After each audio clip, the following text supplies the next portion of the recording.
নজর রাখতে হবে এই রাজ্যের পরিস্থিতির দিকে, যেখানে বারবার আক্রান্ত হচ্ছে বিরোধীরা। এবার বিজেপির বিধায়ক অশোক কীর্তনিয়া তার স্ত্রীর গাড়িতে হামলা চালানোর অভিযোগ। সেই গাড়িতে ছিলেন স্বপন মজুমদার, তার শাশুড়িও। বিজেপি বিধায়কের স্ত্রী আবার অন্য একজন বিজেপির বিধায়কের শাশুড়ি, তারা গাড়িতে ছিলেন। সেই গাড়ির ওপরে রড, বাঁশ, লাঠি দিয়ে বেধড়ক মারধর করা হয়, এমনকি গাড়ি থামিয়ে দেওয়া হয়। আমরা সরাসরি যাব, আমাদের প্রতিনিধি পিঙ্কি রয়েছে আমাদের সঙ্গে। পিঙ্কি, লাগাতার সকাল থেকে তুমি সেই ছবি দেখাচ্ছ। গতকাল যেভাবে হামলা চালানো হয়েছিল, তৃণমূল আশ্রিত দুষ্কৃতীরা হামলা চালিয়েছে এমন অভিযোগ বারবার করছেন বিজেপির বিধায়ক অশোক কীর্তনিয়া। তবে গাড়ির ছবিটা দেখে স্পষ্ট যে কিভাবে তাণ্ডব চালানো হয়েছিল। আতঙ্ক কতখানি বাড়ছে যে একজন জনপ্রতিনিধি স্ত্রী, তারও নিরাপত্তা নেই।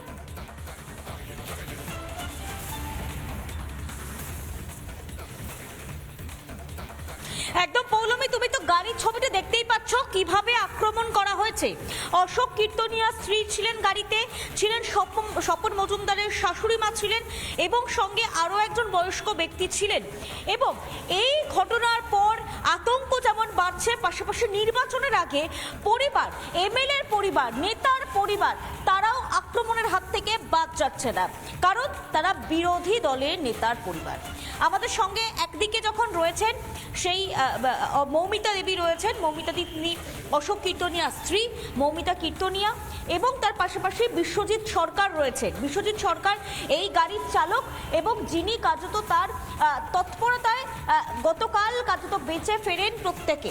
গতকাল কি হয়েছিল কিছুটা আমরা শুনেছি মৌমিতাদির কাছ থেকে। মৌমিতাদি, একটু কাইন্ডলি বলবেন কোন জায়গায় আপনি বসেছিলেন, কোন জায়গাটা ছিলেন আপনি? আমি এই সামনে ড্রাইভার ভাইয়ের পাশেই এখানে ছিলাম, এই সিটে। এই পাশের সিটে বসেছিলেন। আর আপনার সঙ্গে যারা ছিলেন তারা কোথায় বসেছিলেন? তারা সবাই ভেতরেই ছিল।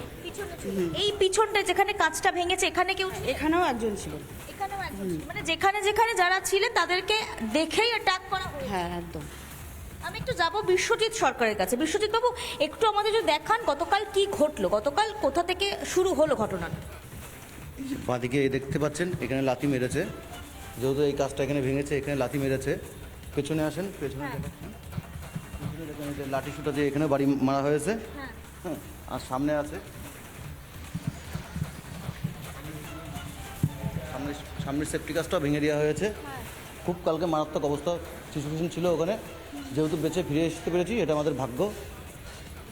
কি করে এটা ঘটলো, কি করে আপনাকে গাড়ি দাঁড় করাতে হলো কেন, কি হয়েছে? যেহেতু আমরা যখনই ওখানে পৌঁছাই, আমরা মনে করলাম যে গ্রাম অঞ্চলে ছোটো গাড়ি গেলে পরে চাঁদা ফাদা তোলে। আমরা সেই হিসেবে দাঁড়িয়েছি ওখানে। দাঁড়ানোর পরে আমাদেরকে কোনো কথা না শুনেই, যেহেতু বিধায়কের নামে অশ্লীলভাবে গালাগালি করা হয় আর দুমদাম করে গাড়িতে ভাঙচুর করা হয়, আমাদেরকে কোনো কথা বলতেই দেয়নি। আপনি একদম সামনের সিটে বসেছিলেন আর পাশে ছিলেন মৌমিতা কীর্তনিয়া, হ্যাঁ, ওনার স্ত্রী। কেউ যদি সামনে দাঁড়ায় তাহলে সে তো খুব ভালো রকম দেখতে পাবে পাশের সিটে আপনারা বসে আছেন। আপনার কি মনে হয়েছে এটা আগে থেকে পরিকল্পনা ছিল? অবশ্যই এটা আগে থেকে পরিকল্পনা। কেন মনে হলো এটা?